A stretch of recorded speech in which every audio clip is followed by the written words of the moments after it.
Alrighty, welcome everybody. Today we have a presentation from Lines for Life. And before we get started on the presentation, I just want to go over a few housekeeping things. So over on the right, we have the check-in. So this is really helpful for you high school students who, where your teacher, we need to make sure your teacher, your counselor knows that you're in this meeting and not, at Walmart or something like that. So just a quick check-in. And then we also have the great questions document. So that's really good questions to ask the presenters. I know you get a lot of information in these meetings and sometimes you're like, oh my God, what do I need to ask? Well, this is a great document to help you. And then lastly, the evaluation form. So this is how you get career credit as a high school student. And if you don't fill this out, we might not know if you actually attended this meeting or just registered. So again, be fully present and participate, try to keep off your phone and, learn about what these presenters are talking about because, who knows, this might be your future career path. And then again, don't forget to submit your evaluation. We keep track of this attendance and we can give you attendance credit so you can get that career credit to graduate. But besides that, I think we're good to go. All right, you guys are ready to go. Awesome. Hello, everybody. Thank you for hanging out with us today. We're really excited to be here. My name is Isabel. I use she, her pronouns. I have my wonderful colleague Morgan with me, and we'll be sharing a little bit about where we work and what we do. We both work for an organization called Youthline, which is part of a larger organization called Lines for Life. Youthline is a teen-to-teen help, support, and crisis line. So we're actually staffed by phenomenal teen volunteers who answer the crisis lines every single day from 4 to 10 p.m. Pacific Standard Time. They staff it in 3 different ways. There's 3 different ways to reach out to Youthline, which is through calling, texting, or chatting, depending on what's most comfortable and accessible to folks. All of our teens they're incredible humans. They go through over 63 hours of crisis response training so that they're best prepared to be able to chat with other teens about something really important to me and all of them, which is mental health and the different things that teens experience on the day-to-day. So that's a little bit about Youthline in general. In addition to that, we also do classroom education and outreach, which is actually my job. I'm the outreach coordinator there. And so what I get to do, which is kind of cool, is I get to travel around the state of Oregon, and sometimes even virtually, I get to go outside of those boundaries and I get to chat with awesome teens like you about mental health and just kind of talk about different things around stressors and suicide awareness and why our mental health is important and how to care for ourselves and care for our peers as well. So that's a little bit about what I do. Morgan is going to take a moment to share a little bit about what she does, and then we'll dive deeper into the day-to-day. Hi, everyone. So excited to be here with y'all today. Please let me know if I'm a little muffled. I'm wearing a mask because I am in our office right now, and if we have very, very strict COVID safety guidelines, and so that's one of them. But if I'm muffled, please let me know, and we'll see what we can do to try and clear things up a little bit. I am our Assistant Director of Youth Development, Training, and Quality Assurance, which is a really long way of saying that the goal of my job is just to make sure that our youth volunteers have everything that they need to be as successful as possible. And so that includes training as they go through that 63 hours of training that Isabel mentioned. Also includes ongoing support and education as needed for our volunteers, and ensuring that they are feeling safe and okay as they do this work. On Youthline, our number one priority is the safety of youth, and that includes the folks who reach out to us and that we have the honor of presenting to in classrooms and across virtual presentations. And it also includes our youth volunteers and the amazing folks who we have the ability to work with. So just a little bit about me. I have a master's in education, and I worked in schools for 6 years. My master's is in special education, actually. And then I also have been working in mental health crisis response for 15 years. So have been really, really lucky to work in mental health kind of in lots of different ways. in both in answering crisis lines and also in supporting others as they do so as well. And I know Isabel has some really, really phenomenal experience in supporting youth in kind of her world. So Isabel, I don't know if you wanted to add anything about that or if we just want to move on to the next one, but yeah, we're just really excited to be here with y'all today. Yeah, thank you, Morgan. I most certainly can add a little bit to that. So as Morgan mentioned, I have been working with youth for like my whole career. I really like to hang out with teens, and I think it's really, really important. For me, it's important to just help create accessibility around different supports and different resources that teens might need in order to be successful. So that's kind of been, I've done it in a variety of different ways and different roles and different organizations. I've worked in nonprofits my whole life. But yeah, I'm definitely passionate about working with youth and working with teens and helping to increase that access for sure. Okay, so I am going to jump into what do we do? What kinds of problems do we solve? Why is what we do even important? And why did we get into it? So one of the problems I identify that we kind of tackle on a daily is destigmatizing conversations around mental health and mental wellness. So just leaning into this idea that mental health is something that everybody has. Every single human on the planet experiences mental health. We all have different experiences with our mental health, but just normalizing the fact that it is part of the human experience. It is okay to talk about it, kind of addressing the notion or the stigma that might imply that it's taboo to talk about or maybe shameful to talk about.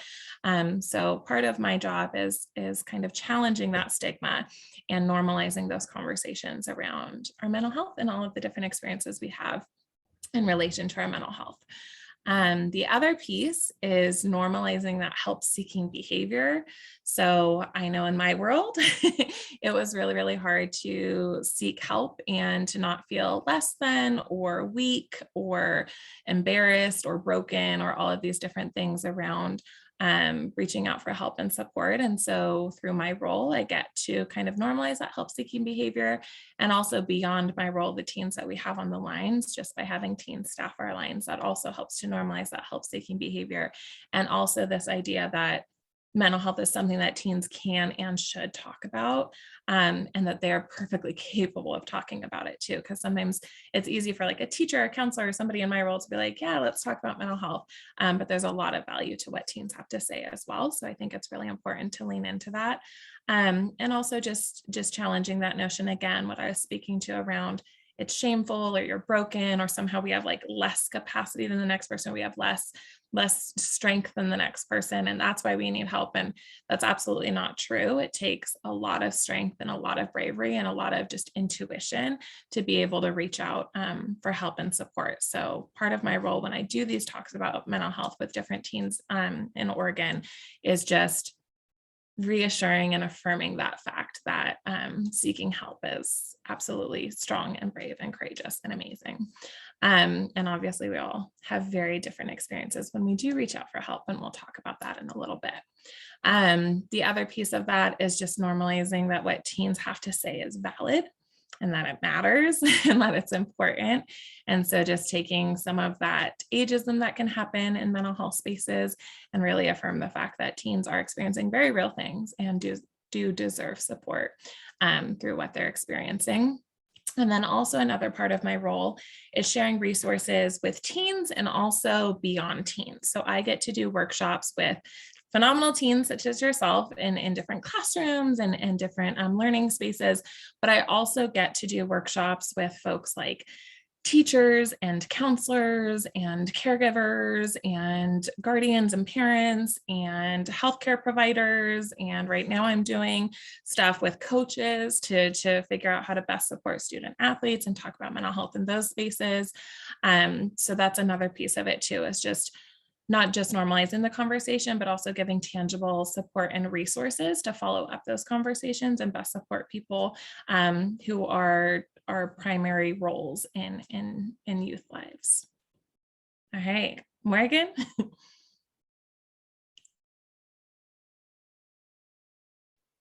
Sorry, I was having some struggle finding the mute button. So thank you so much, Isabel.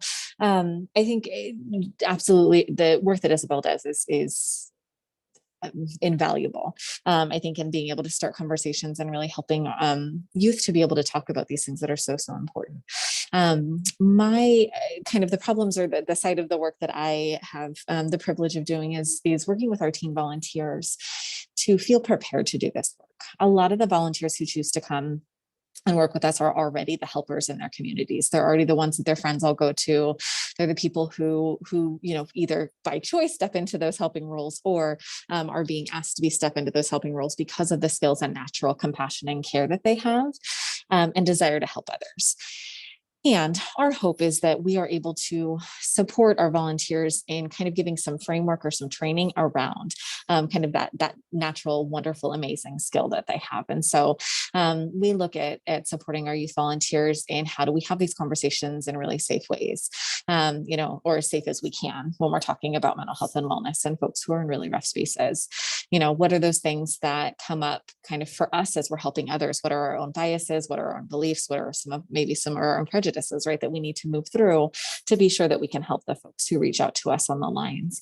And then kind of being aware of what are my boundaries? What are the things that I'm not really able or willing to have a conversation about right now? What are the things that I need to do to take care of myself as I'm supporting and helping others? So we really, really hope to be able to help folks to prepare to have these conversations in the way that is best and safest for them and their wellness while they're supporting others and making the best choices for themselves.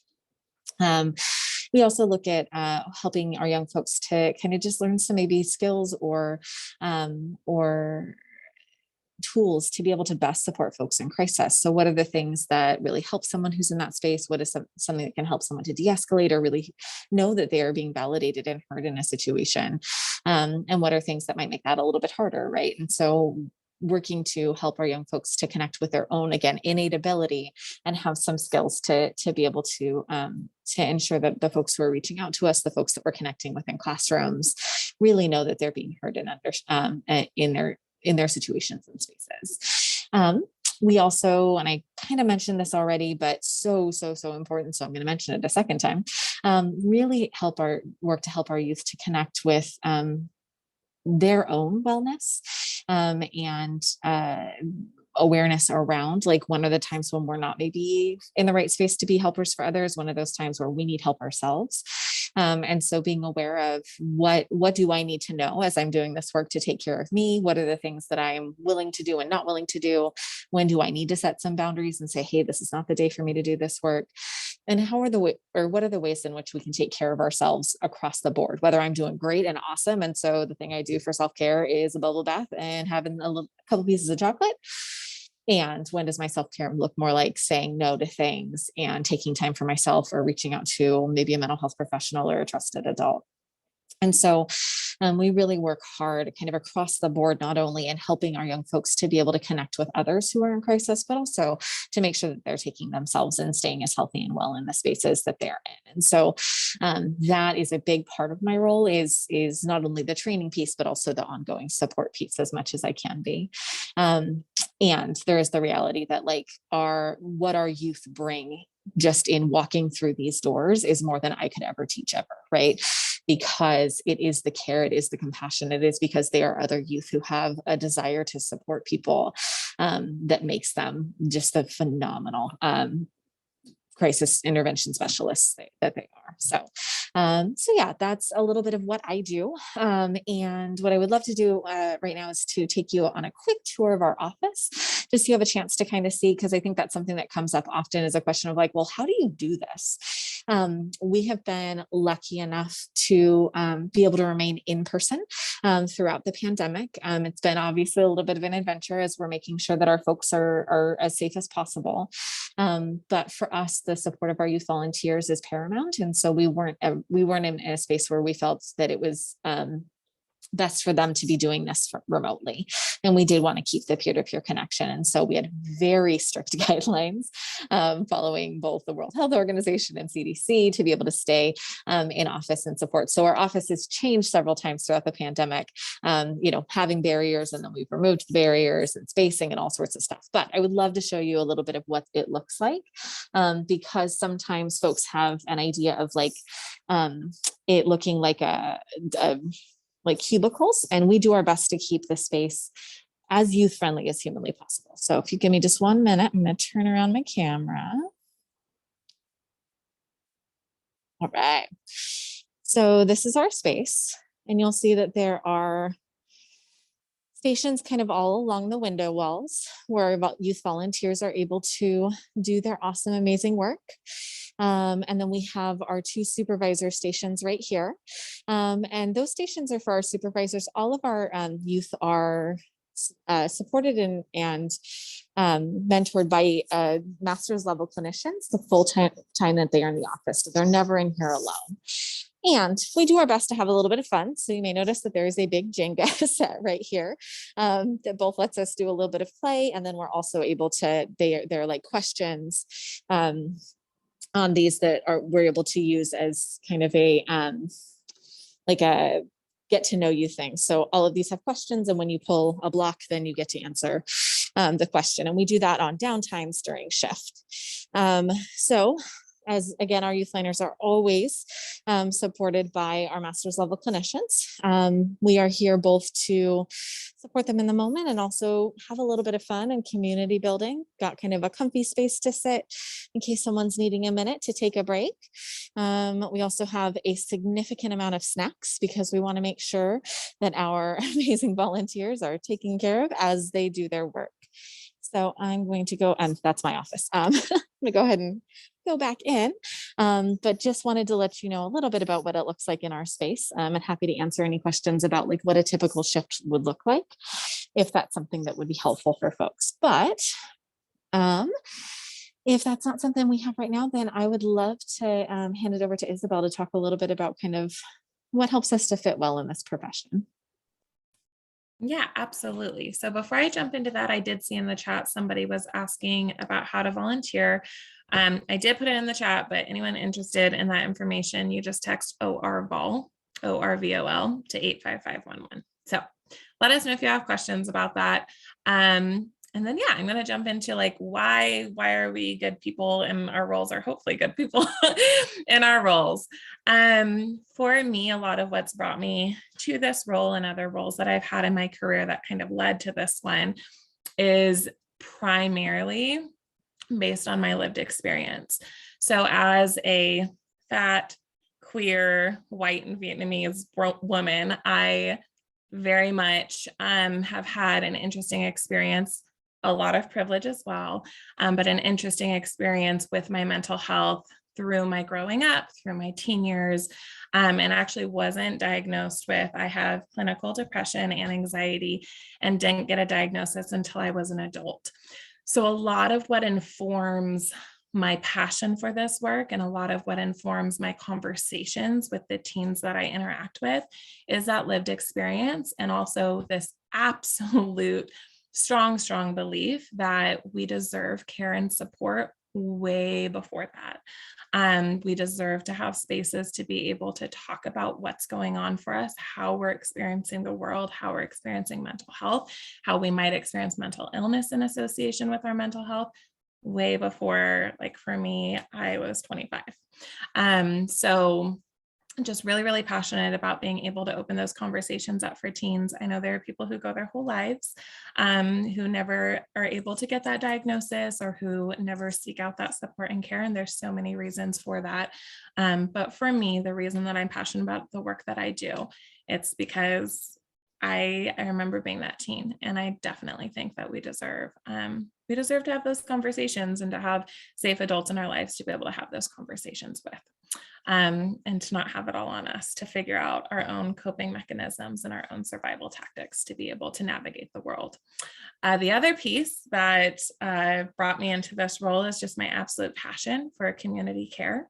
So outside of Youthline, I'm also a part of several different community organizations and community efforts that are centered around something called mutual aid. And so for me, it's really important to bring this idea of community care into the mental health space. Again, leaning into that idea that it shouldn't all be on our individual shoulders. I think sometimes in the US, we can get this idea that it's all about like our individual journey, which there's a lot of beauty to some of that. And there's also an immense weight and an immense pressure to like do it all on our own and kind of push ourselves sometimes to breaking points. And so I really want to bring that idea of community care into a larger space in the mental health conversations and mental health world.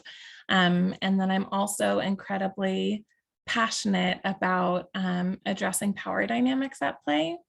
And so with Lines for Life, one thing that I appreciated with Youthline specifically was the teen to teen model.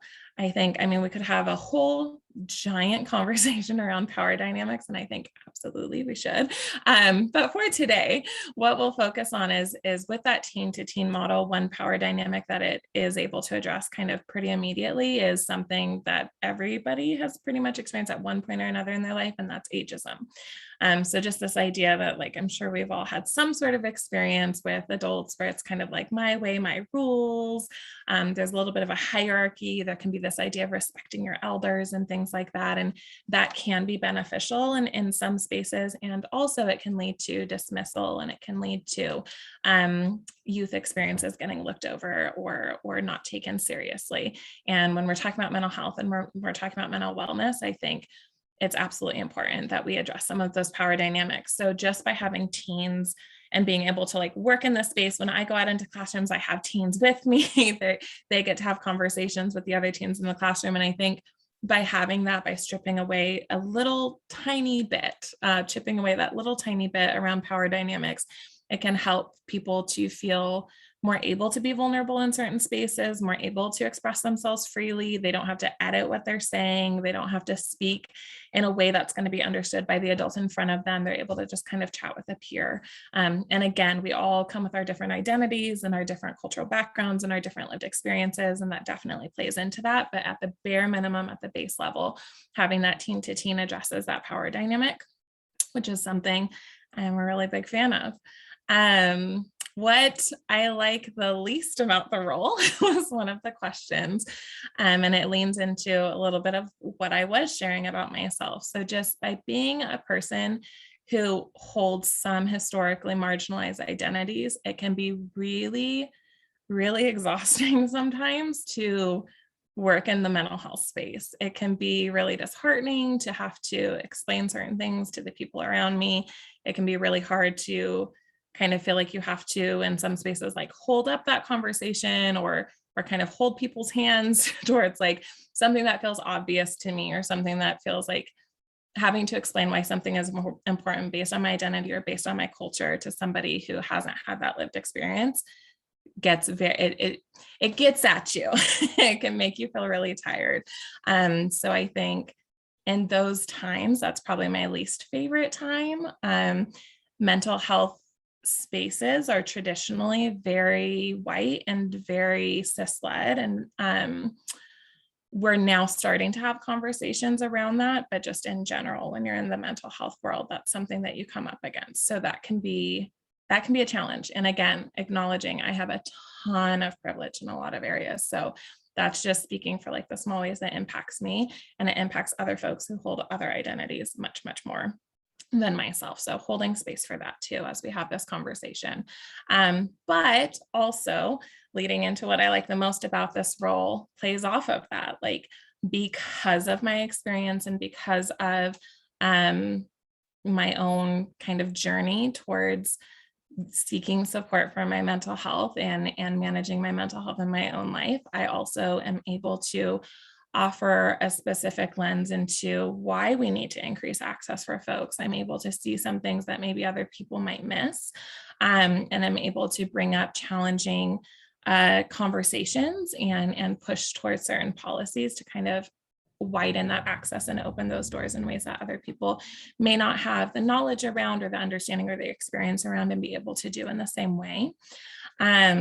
I also think my experience just with mental health in general and having anxiety and depression, which is oftentimes looked at as like this awful, no good, terrible thing. It helps me to have conversations with teens. It helps me to be able to talk to other teens who are experiencing similar things in a way that maybe other folks might have been more hush hush about, or like, oh, we don't know, you're fine. You're not, you don't need to talk about those things. You just got to take a nap or something like that. So I think by having that experience with my mental health, it also helps me to have those conversations. So I like being able to share my story. I like being able to hear the stories of the teens that I interact with and getting to hear their experiences and their stories and encouraging the idea that their voice absolutely matters and it deserves a platform in the mental health spaces. And it's also on the grownups to make sure that that is a safe platform for them to be able to use. And then also like just working with teens, I already mentioned it, but the thing I like the most is working with teenagers. Y'all, I can tell you when I'm in schools or when Morgan will let you know, like if I have a week where I have outreach all week and I'm in schools all week, I am so happy. I have the best week ever. And then when I have to go back into the office and interact with adults, as incredible as they are, I'm like, this is exhausting.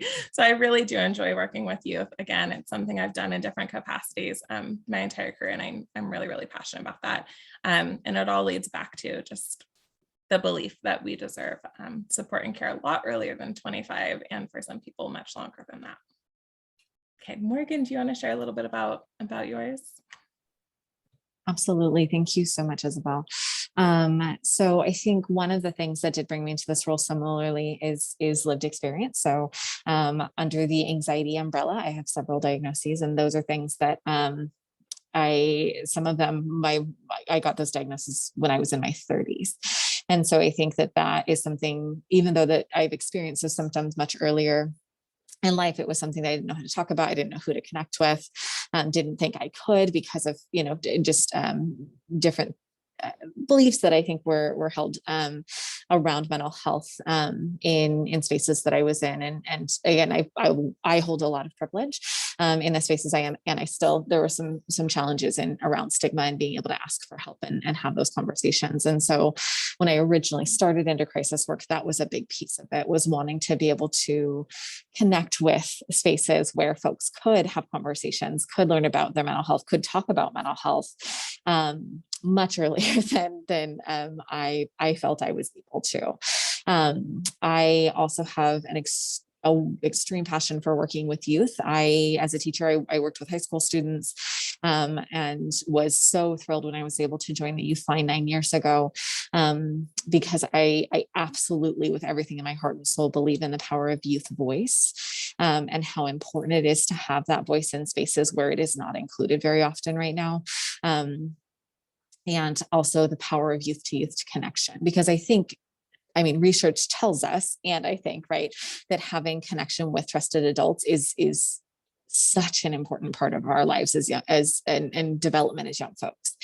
And I think that if I had had a peer that I could have talked to who was able to link with some of the things when I was younger, who was able to say, like, actually, probably it is okay to talk to somebody about this, my world would have been much different in feeling okay to have a conversation, feeling okay to reach out and to talk about the things that I was experiencing. And so I think that one of the things that I find so amazing about Youth Line, and so there are only 6 lines like ours in the country.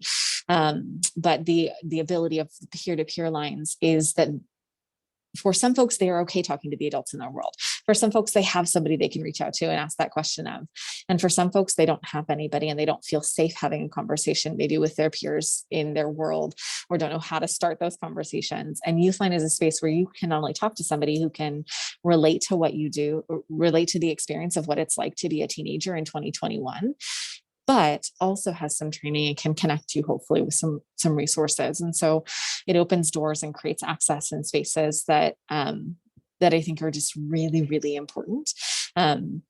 So that young folks can start having conversations. And so the power of youth to connection, youth voices is I don't think I can speak to how important I think it is. And so, I think that those are some things that, that have hopefully helped me to be in this work, is to be able to speak to some of my own experiences and also bring those into the different ways in which youth can connect with other youth, and also adults can connect with youth and offer support, because part of my work as well is in training adults who work with youth to have these conversations, to create open spaces, to create a climate where hopefully young folks will feel a little bit safer in starting to reach out and talk about what's going on for them.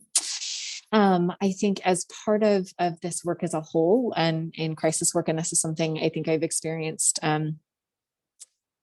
across the board and in the years that I've been doing this, one of the challenges that I see is challenges in access to care, whether that be financial challenges and folks not being able to afford care, whether that be in some spaces a extreme challenges or inability to find culturally aware care with folks who can connect to different identities and different experiences that the people who are needing help and support have. And also stigma, right? So this judgment or this fear that I'm not allowed to talk about my mental health for whatever reason, whether that be because it makes me weak, because it makes, it's shameful, because it's just that I'm not trying hard enough, right? Whatever the beliefs are behind the stigma, I think it's anything that is a barrier for folks to reach out and get help from me is something that creates a lot of stress, because I absolutely believe that if you need support, you absolutely deserve that support. And so very much seeing the challenges and access is something that have created just created concerns for me as I do this work. Another piece is, I think, the challenge in, and I think this is true across mental health care in lots of different spaces, in finding work that allows you to live a life and also work in mental health care, right? So if you're working in community mental health care, while it is so important and so needed, there is the reality that sometimes what a community mental health care agency is able to pay doesn't necessarily match the realities of what it costs to get the education for it. And so I think that is something that is changing. I think that there, in the last several years, there's been different conversations around making sure that mental health care workers are appropriately compensated so that they can live a life while also supporting others.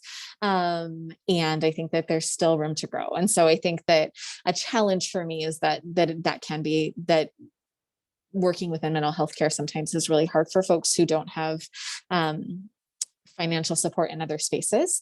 And I think there's also some hope for me that conversation is starting to change. And so hopefully we'll get to a space where that doesn't have to be as much of a concern any longer, and will allow for more folks to join this field who maybe don't have other financial supports to be able to do so.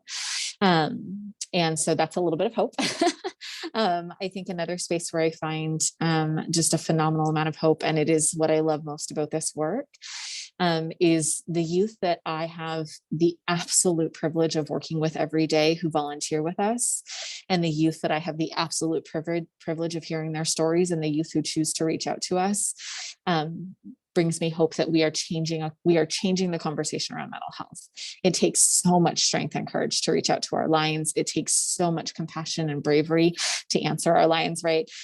Every youth I have the honor of coming into contact with in the crisis room, with the youth who we are able to engage with in outreach, just absolutely brings me a phenomenal amount of hope. And so I'm very, very excited about that.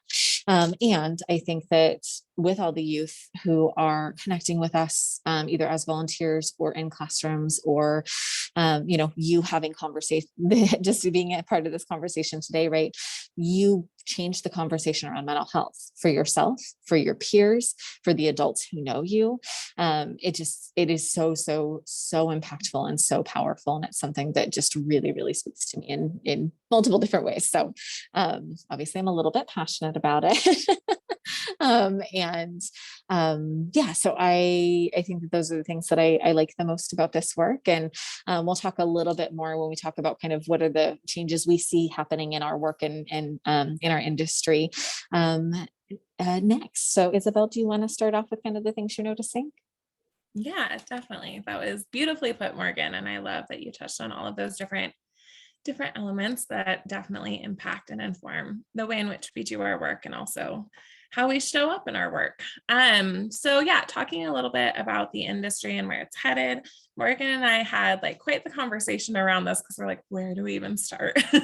There have been so many changes in the last few years.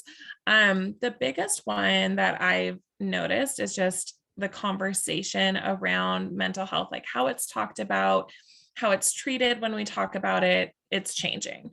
And so I know I mentioned a few times earlier, like this whole mental health stigma and this idea that talking about mental health is bad or negative.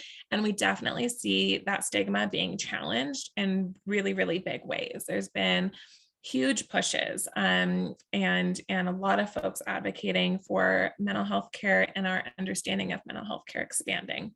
So I really, really appreciate that the conversation is changing, that in general, folks are kind of starting to acknowledge that mental health is important and support is important and are kind of making moves to address that. And also with the caveat that, as with all the things that Morgan mentioned, that changes, it is slow, it is slow moving. The way in which we've done things is hard. It's hard to kind of shift. So the conversations are shifting around mental health, and also there is so much work to be done. But we're definitely seeing that stigma get challenged, and we're excited to see that stigma get challenged by a lot of youth, and that's kind of putting the pressure on the adults. I have thoughts about that. I have thoughts on like the youth having to be the ones to let the adults know, but also very appreciative that it's making kind of adults in power have to shift their decision making. Another piece of it is we have a huge shortage of therapists and social workers right now. And I think a lot of that is largely due to the way in which the pandemic these last 2 years has kind of brought to light a lot of inequities and a lot of pain that has kind of been in like pockets and ignored for a really, really long time. So it's always existed. It's always been a problem, but now folks are talking about it and acknowledging it, and also just the way in which folks' mental health was impacted by the pandemic in general. So we're seeing a shortage of therapists and social workers, which on one hand is disheartening if you're trying to get a therapist. I absolutely encourage it. But it can be hard because like you might be put on a waiting list and things like that. But what that also lets us know is that the demand is really, really high right now. The demand is incredibly high for folks to come into the mental health space. So absolutely, like there is a need for it. It's definitely a valid career opportunity.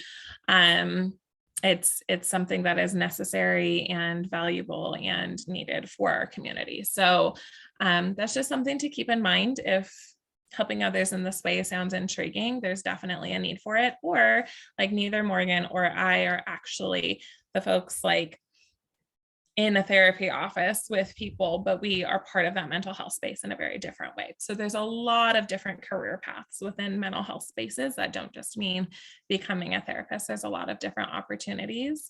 Another change we've also seen within our industry is just the change in like the way in which people are able to seek support and care. This conversation, again, it's always existed, but now people are starting to really talk about it and give it a little more space, which is exciting for me. And that conversation is around cultural responsiveness and how it relates to mental health care and mental health services.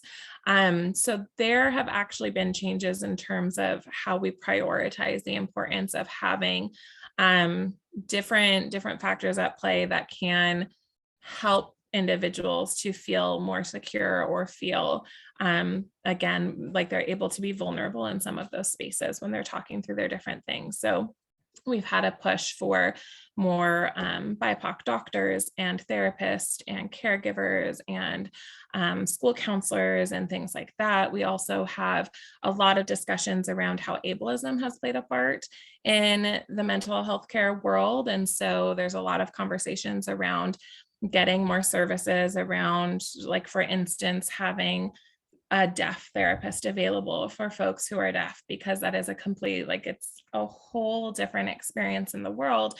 And also there's inequity at play when you have a translator in the room, right? So if you're paying for the same 60-minute service as another person who is not deaf and doesn't require that translator, you end up getting about 30 minutes of actual therapy time because there's that delay in the translation.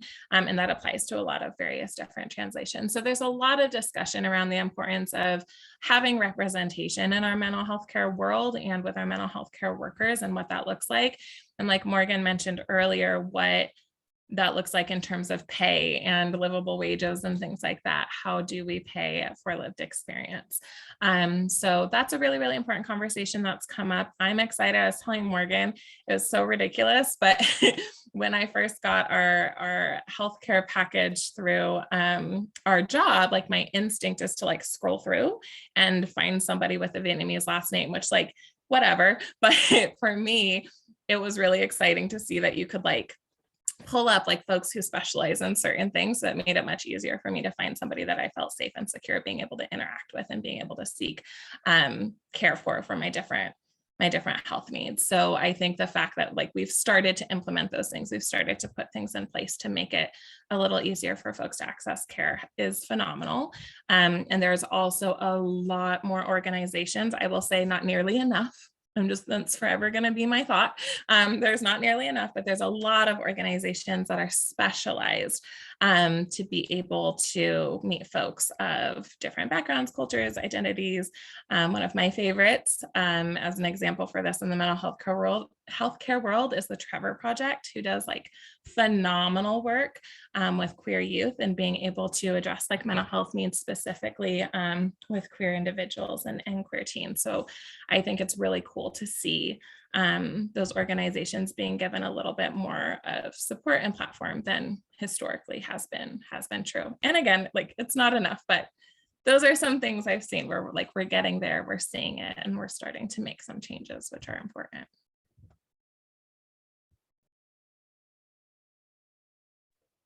And I think for me, one of the things, that I have noticed and I really appreciated is a conversation related to access around, the fact that there are a shortage of mental health workers, that for some people going in and having a conversation with a mental health worker, it's really daunting just in and of itself, like having a conversation with a therapist for all sorts of different reasons. And so as we have conversations around access, there have also been really big changes in the last several years. And I see us continuing to move in this direction where the way folks begin access to care at whatever level feels right for them has changed, whether that be a crisis line, right? So reaching out and just managing my crisis in this moment, right? Whether it be a warm line where I'm connecting with someone who maybe has similar experiences to me. Maybe I'm working with a peer support specialist who is someone who has lived experience around some of the issues and experiences that I'm going through. And this person has gone through training to be able to kind of help me kind of connect with different services to know what it's like when you have a mental health disorder or addiction or something along those lines. Navigating systems can be really challenging. And peer support specialists are folks who have navigated the systems, who are doing well, who have been able to kind of take their own healing journey, which has been amazing, and then want to kind of give back to other folks who are experiencing similar things, right? So I think that is really exciting for me is not only that we're increasing access to culturally aware and specific support, but also looking at the different ways in which folks enter mental health care and enter conversations about mental wellness, right? Because even if we can afford therapy, which, again, community mental health care is incredibly important and allows access in a lot of ways that, like, seeing a private therapist might not be an option if you don't have insurance. Maybe that's not what I'm ready for, right? Maybe I'm not ready to walk into a therapist's office and trying to figure that all out.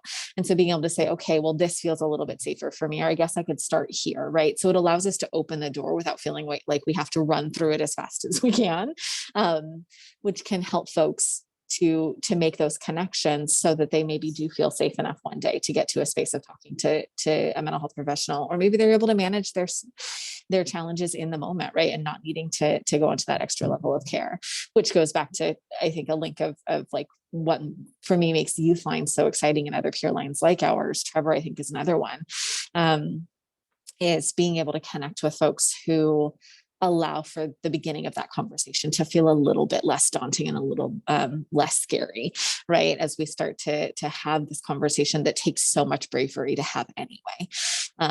So I think that allowing for access in different ways, allowing for culturally specific support, as Isabel said, absolutely, we have a ways to go.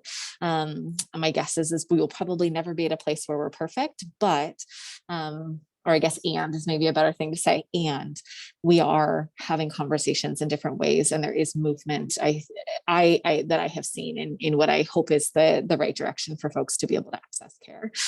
And so I hope we continue to move in that space and move in that direction. So yeah, Isabel, do you want to talk a little bit about kind of any of the last things you want to wrap up our piece before we do Q&A?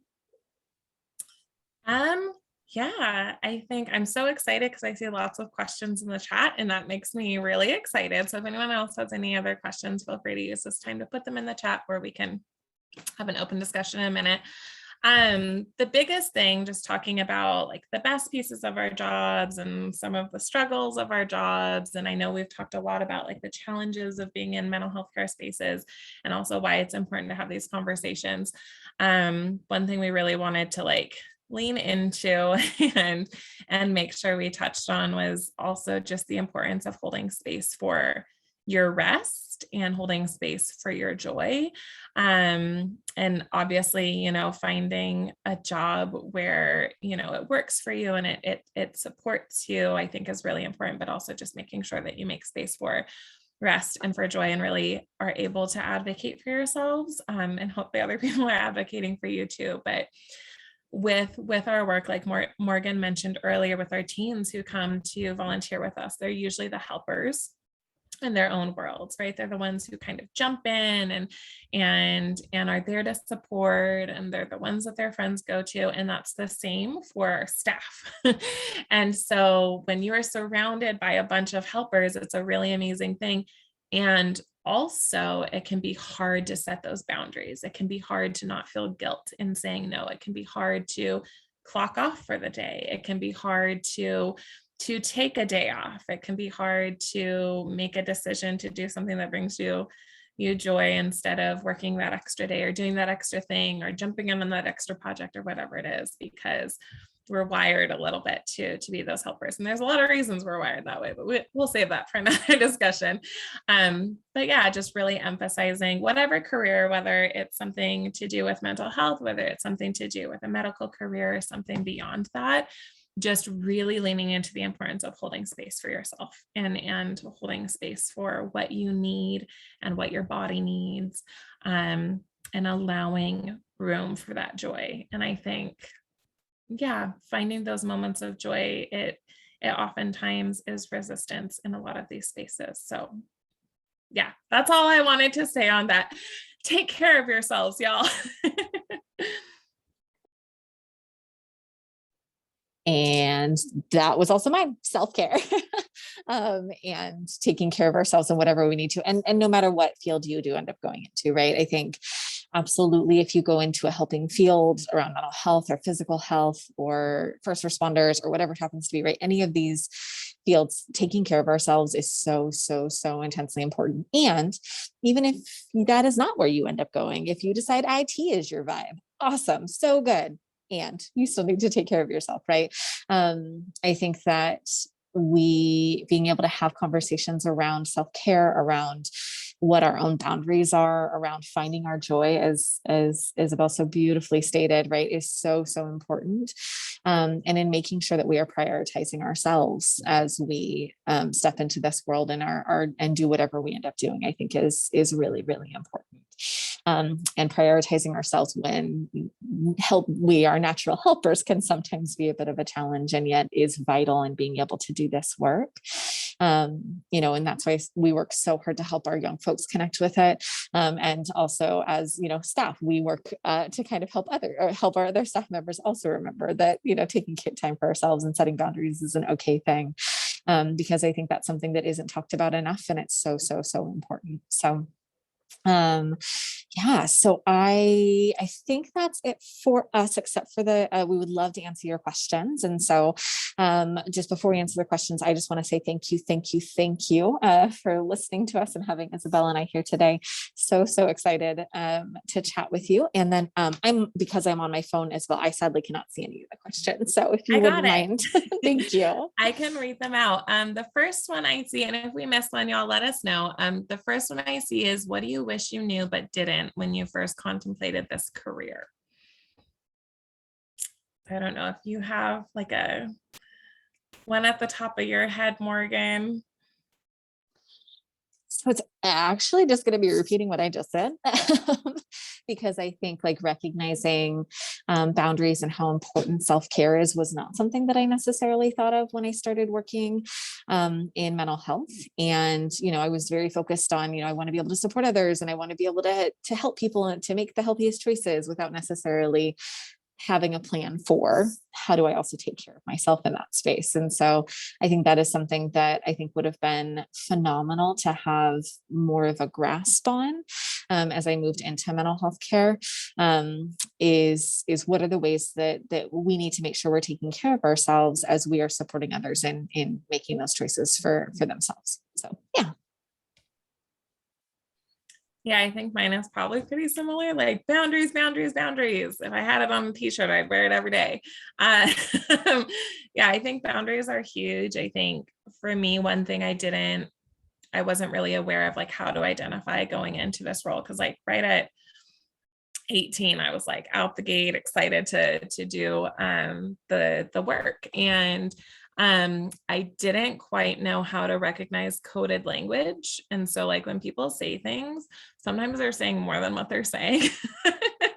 And I didn't know that was like how to interpret that and how to kind of deconstruct that. And so now I understand, like when someone's like, oh, we would really love to have you on this project that's so far outside of your job description because like you're just so passionate about it.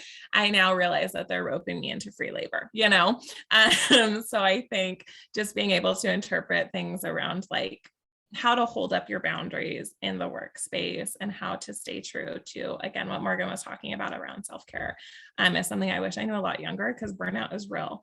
And I think we're all such phenomenal humans. You all are such phenomenal humans and deserve to like be able to do work that makes you feel good and makes you feel like you're excited for the day and you're excited for what you're about to do. So we want to avoid burnout. The best way to do that is absolutely boundaries all day. The next question I see is, what training is needed to get started on this career path? Ooh. I mean, I think it's going to be really different for different roles. Morgan, do you want to share yours or do you want me to go first? What feels good for you? So if you want to start, I think similarly, my response would start, it depends on what you're looking for, right? Like if you're looking at being a mental health professional, are you looking at going into crisis work? Are you looking at going into like community education around mental health? So it kind of all depends. And so, yeah, I think that's where I was going to start, but Isabel, I don't know if you have a more directed thought than what I've got. I kind of have multiple answers to that. I think on one hand, if you're looking at pursuing a college degree and are trying to figure out like what degrees folks typically look for when you're entering into mental health spaces, I think absolutely like ones around like psychology or social work and things like that, for sure. Ones that kind of like can flag your resume up a little bit higher. I also think, going back to some of those conversations we were talking about that are like getting started, there's definitely a move for prioritizing that lived experience and just the acknowledgement that traditional education isn't always accessible or the best path for everybody. And so there's conversations around like how we prioritize lived experience and how we allow space for that with job applicants. And I'm loving seeing that because it's able to like open doors for a lot of people who previously were excluded from this space, who are absolutely valid, important voices in this space. So it's kind of a mixed bag. Like if you are pursuing a degree, those are some of the degrees that folks look for. I will also say that there are certain roles where you have to have a degree. So that's important to keep in mind too, if you're looking to be a counselor, a therapist, or like one of our supervisors on the lines or something like that. But that is one of those cases where a degree is mandatory, and that's just like for legal purposes, making sure that folks kind of know there's like a code to live by, I guess, would be the best way to put it. And so just making sure that we're providing like safe environments for our clients and for youth, and making sure that, you know, we've kind of gone through that process to make sure we're creating safe spaces. I say the words safe spaces lightly. I also think for myself, like, I let teens know all the time, you are allowed to change career paths. You are allowed to change your mind. You can get a scholarship. A lot of people don't know this. You can get a scholarship to go to college for a certain thing, and you can shift your major. You can get accepted into a college for saying, I want to go for XYZ, and you can change that major. So just, there can be a lot of pressure as teens to be like, this is exactly what I want to do right now. You're allowed to change your mind. And there's pieces to that, but yeah, you absolutely, there's room for that. And also your major doesn't always end up being what you end up doing. And so it's always beautiful when things align just so, but a lot of my colleagues, I know we ended up in our roles through like a really wackadoodle path that like ended us up where we are. So I went to school. I graduated early and started college at 17, and I went to school for fashion marketing because that's what sounded really cool at 17. That's not what I do, y'all. That's absolutely not what I do. I would have been terrible in the fashion industry. I would have been like capitalism, and it just wouldn't have gone over well. So just holding space for the fact that you can also get a degree in something and end up in a totally different trajectory. But that was a really circular way of saying, I guess people are looking for psychology, social work, degrees in counseling, any others you can think of, Morgan, that kind of stand out or you've seen on some of the job postings. I think degrees in education. So if what you're looking for is to be more in the like community education space, that can be really helpful. So like I said, my master's is actually in education. I do not have, beyond an undergrad in psychology, I do not have formal mental health training, just lots and lots of on-the-job training and the things that I've done kind of on my own. But my piece in education actually ended up being really, really helpful because I co-developed our curriculum to be able to train our youth volunteers, right? So I think that is another piece that sometimes if you're looking for more of the work of like the community work of raising awareness around mental health and things like that, that's something that can be really, really incredibly helpful. But also social work, counseling, therapy, psychology, any of those things, if you're looking to provide mental health care or mental health treatment or be in these spaces where those degrees are required. So, yeah. So okay. I am noticing that we have 3 minutes left. So I just want to let you, if you guys are okay with continuing with the questions, I just want to let the students know if you do have to leave at 2:00, just feel free to drop off the call. I will be posting this on YouTube later today or early tomorrow, just in case you guys want to catch the last couple minutes of it. But if you guys are okay to continue with the questions, that'd be great too. Yeah, absolutely. Yeah, I can. Yeah. All right. So the next question, Morgan, is, and I feel like you're the perfect person for this. What does it look like to volunteer? Yeah. So when folks come to volunteer with us, kind of what the process looks like is we ask that you come to an orientation. It's an hour and a half where we just talk about the work that you do. You'll do an interview with myself or another person on our youth development team. If you end up going to, it feels like it's the right time and the right fit for you to come through, then you go through our 60 and a lot of hours, we're closer to 65 at this point, hour training to be able to do the work. And then when you join shifts, you will work one shift a week, 3.5 hours if you're in Portland, or we have 4-hour shifts if you're going to go into our Bend office. And we also have you join Isabel and on the amazing outreach that Isabel does. And so on shift, you answer calls, texts, chats, and emails from other youth in crisis. You get to know your fellow volunteers and work with your supervisors. And in outreach, you get to go and talk about how important it is to talk about mental health and wellness, and let folks know that it's okay to reach out about it. So that is the smallest description of what I can provide around what kind of volunteering looks like if you join our team.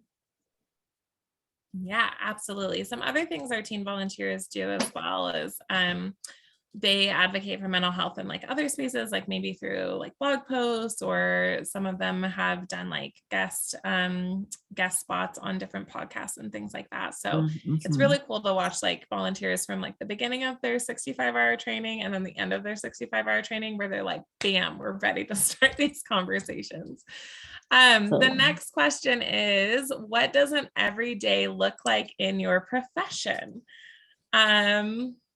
I'll say for my role, it really depends on the day, which is partly what I like about it too, because I don't like to feel stagnant. So I like when there's like a challenge, or when there's kind of a shift in routine.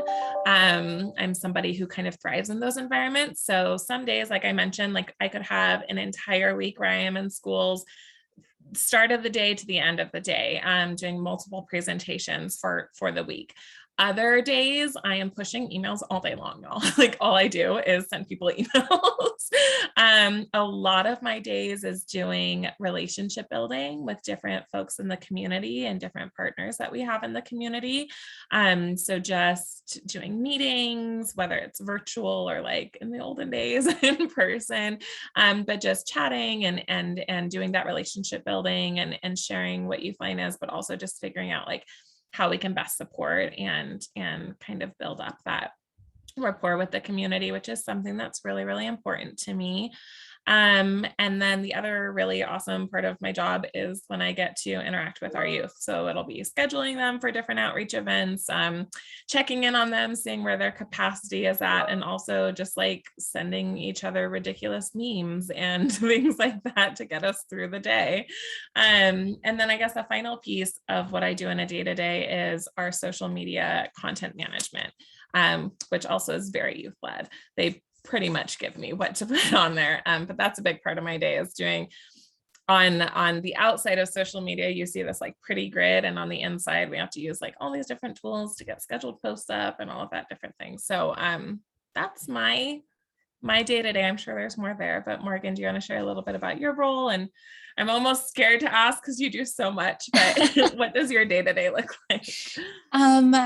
Yeah. So I think my day-to-day looks a little bit different depending on the time of year. If it's training during our heavy training times, which are over the summer, and then during spring and winter break, I spend 45 hours training amazing, wonderful young humans and making sure that everybody's got what they need.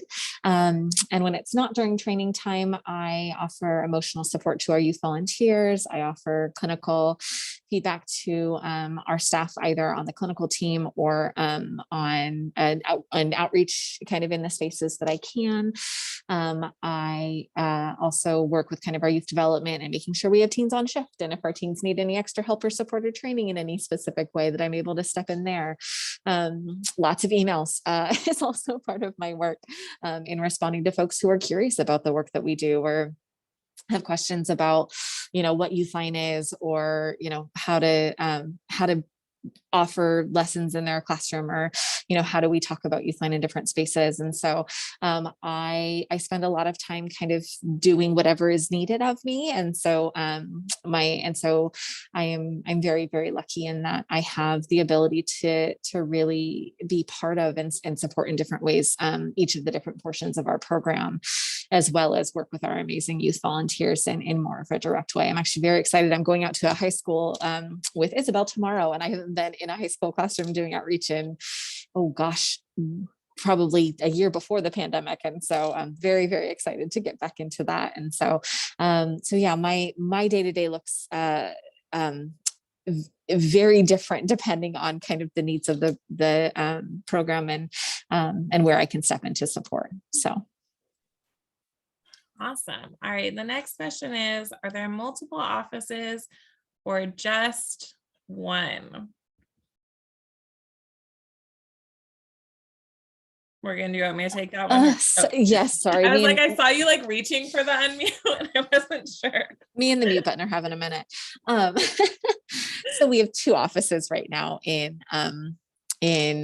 Oregon. We have our Portland office, which is kind of within the Portland city limits. We're at a confidential location.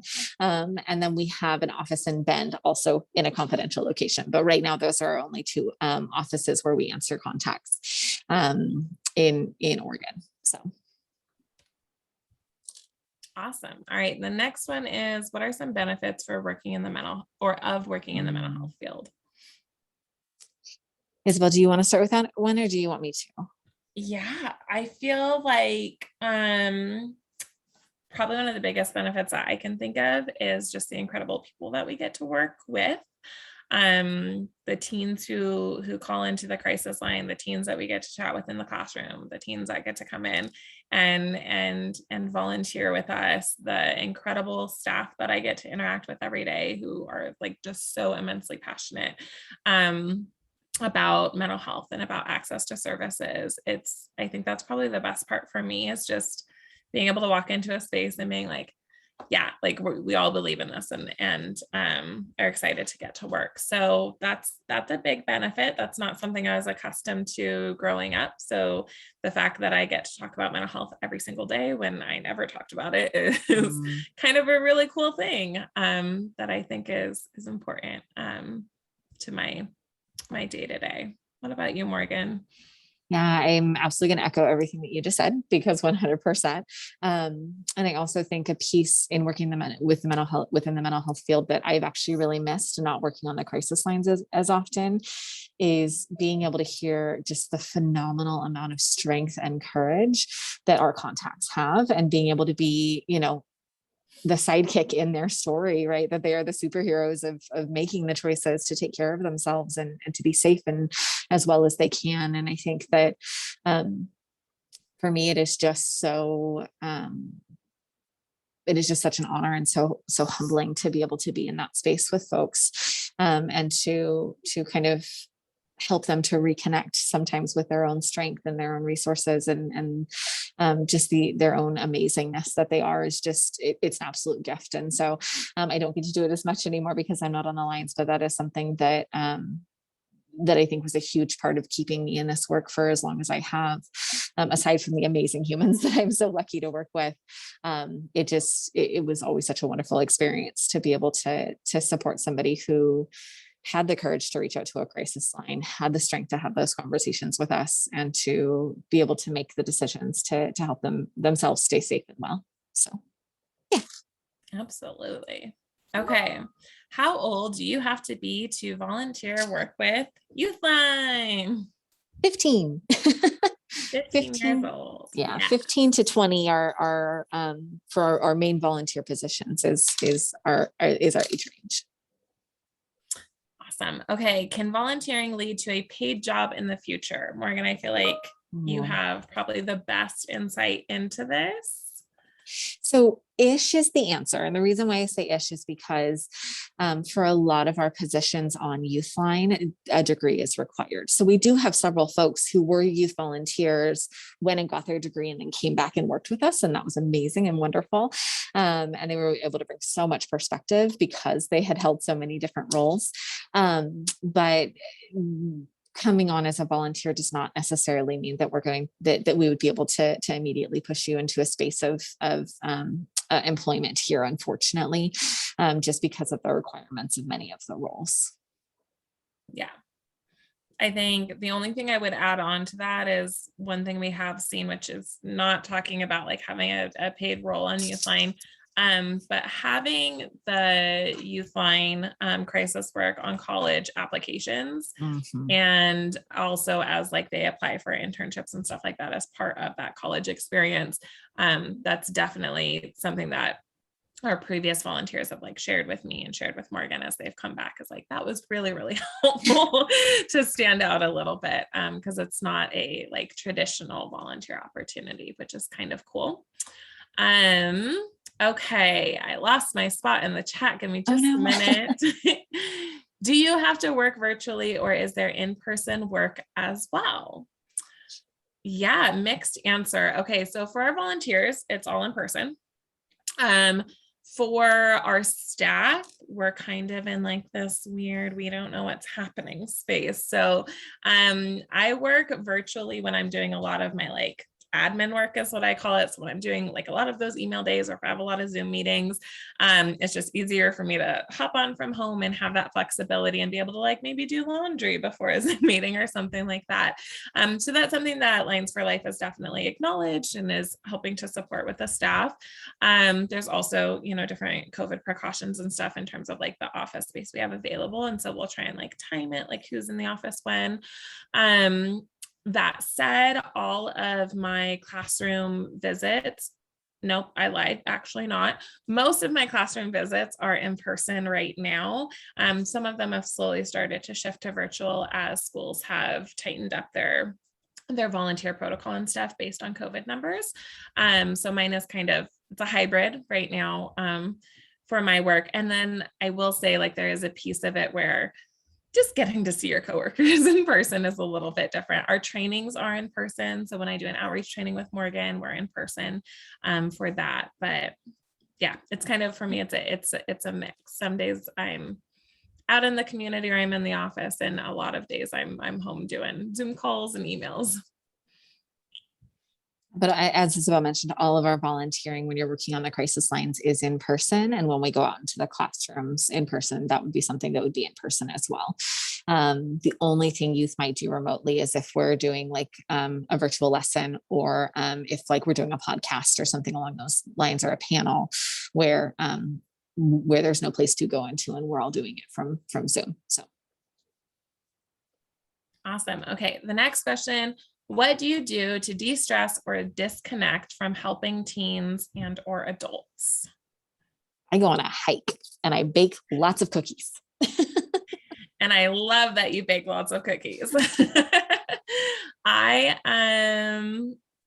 play Disney charades with my kids, and we get really aggressive and competitive. And that's typically how we de-stress at the end of the day. Yeah. And I also think, just going back to what you previously said around boundaries. So I definitely am that person that, like, when the workday is done, I'm like, I'm out. I disconnect my email from syncing to my phone. I am like fully off the clock.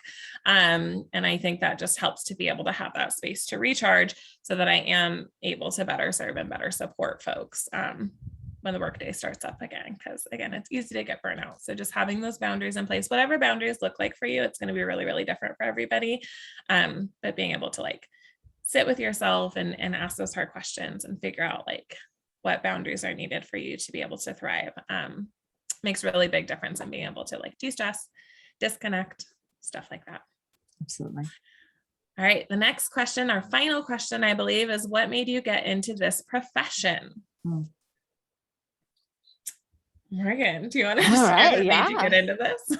Yeah. So I think it was a mix. I think psychology has always been fascinating to me. I think humans are amazing and so cool. And so that was a big part of it. I think my lived experience was also a big part of it, of wanting to not only understand a little bit what I was experiencing, but also to be in a space where I could support other folks who were experiencing something similar was very important to me.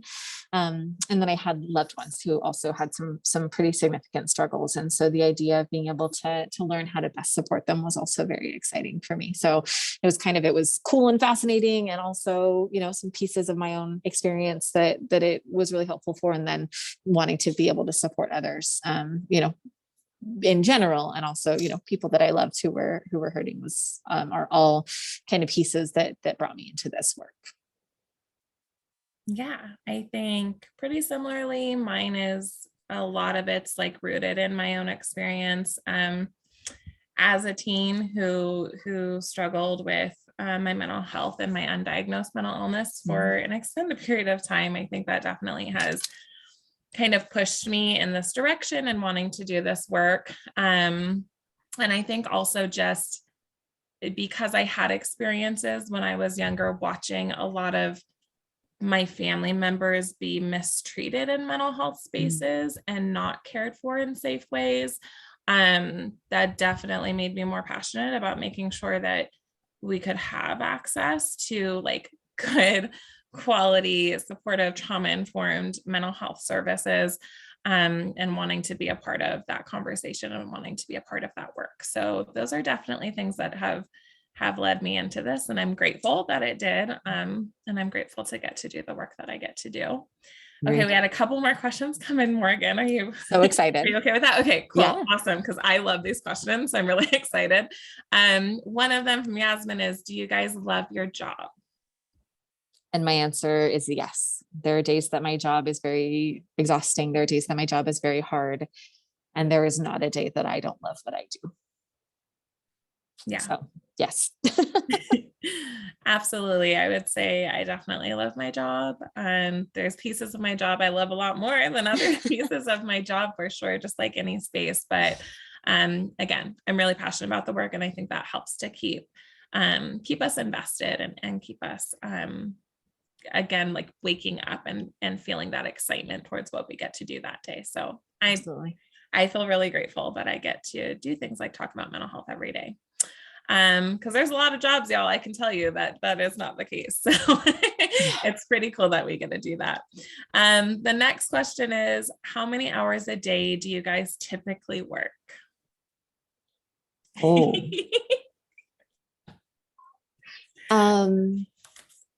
So because my role is varied in kind of what I'm doing on any given day and which part of our program I'm supporting, my hours per day look really different. There are days that I have 6-hour days, and there are days that I have 12-hour days. And so I definitely, at least in my role and in my experience, I don't tend to work a typical 8-hour day.